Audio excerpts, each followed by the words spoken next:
What's up, LoreHound? iTZKooPA here. I'm standing in front of Neverwinter, although you may not know it yet. I'm here with Lindsay Haven, the systems designer. She's actually going to show us off the user-generated content tool. So this clearly doesn't look like a game right now.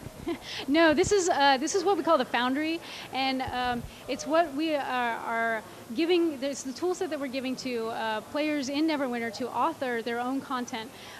So one of our goals is to make it as easy as possible, so we can drag and drop interactable objects, things to kill, right on here. So all of these things are quest objectives. And this is the kind of story outline that we're looking at. We really want it to be accessible for players, so we have a lot of depth in it, but we have a lot of simplicity too. So I'm going to go over some of the simple things. Now that we have something to interact with, we can go ahead and click on the task down there.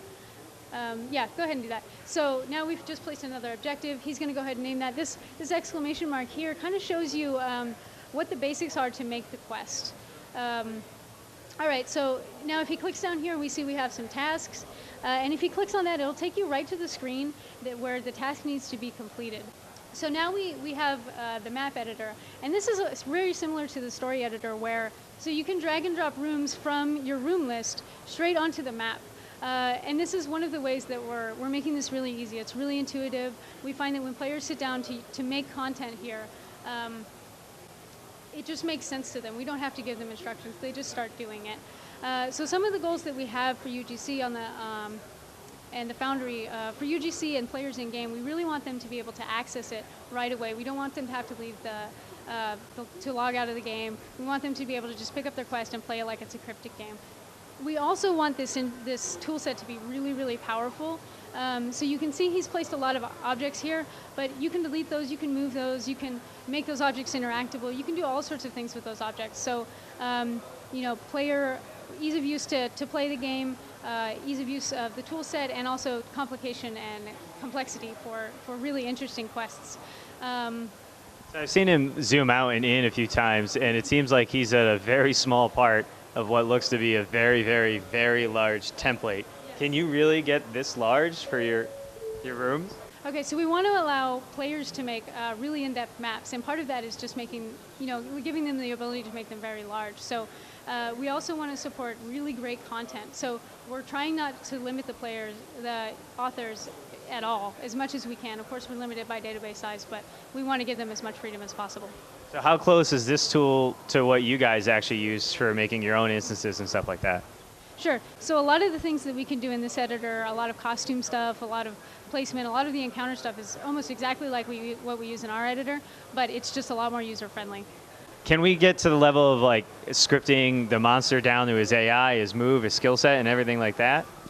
So right now we're not allowing that sort of thing because it can get really broken. We don't want to allow authors to make something that's very abusable, and we also want to make sure that we keep a high quality bar for what players are experiencing in the game, and part of that is UGC. So right at the moment, no. So for UGC, obviously the community around it is a huge part. What is Cryptic doing to not only push the players to become authors, but also keep them interested in constantly developing? Because as much content as you guys are going to have, when you give a tool like this out, I mean, there could be tons and tons more than what the company can put out itself. Sure. So the way we're keeping authors engaged and rewarded and trying to make them more is that we have a really cool feature where players who like a certain map can subscribe to an author, and so you can really follow him. And if you really like that author and you really like his map, you can donate in-game cash to him.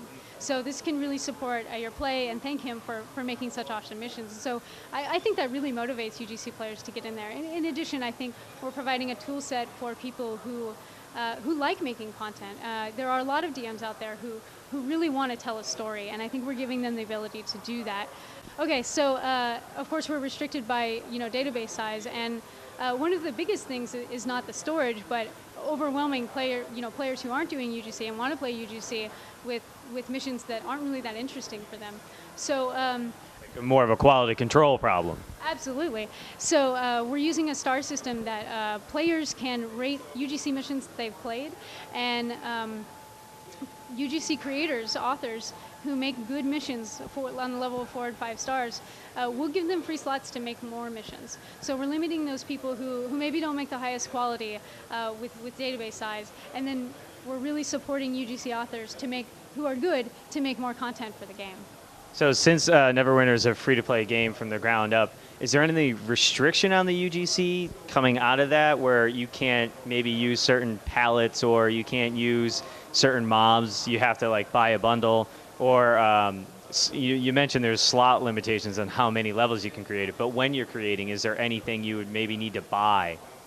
Okay, so one of our really big goals for UGC is to 100% support the authors. We don't want to charge them anything. We will not charge you to access certain kits.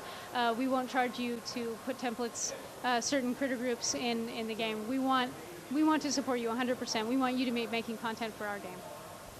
So we got UGC right behind us. We already saw a lot of the combat in Neverwinter. We've seen some changes, but we'll probably get into that more as the game gets closer. But what are we talking about for release? Have we solidified any kind of date or window?